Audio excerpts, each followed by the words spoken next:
Hello and welcome to Maths with Jacob. This lesson will focus on Tricky Maths Part 46.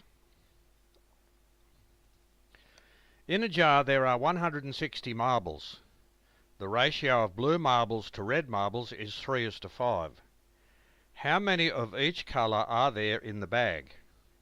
So if you'd like to pause the video now, please do so. That's if you want to solve the problem. What I'll be doing now is going on to the next slide to discuss the solution. So here's your chance. You may pause the video now.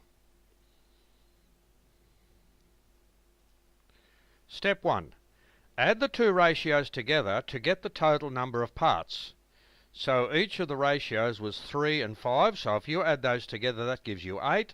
So there are 8 parts altogether. Step 2. Divide 160 by 8 to find out how many marbles in each part. So 160 divided by 8 gives you 20. We'll go to the next slide. Step 3. Multiply 20 by each ratio to find the amount of each colour. So remember, the ratio of blue to red was 3:5, so 3 represented the blue. So 3 times 20, that gives you 60 marbles that are blue. 5 times 20 gives you 100 marbles that are red. So there are 60 blue marbles and 100 red marbles for a total of 160 marbles.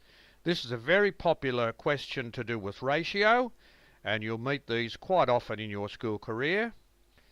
And that's basically the simplest way that you can do them. So I hope you enjoyed that problem.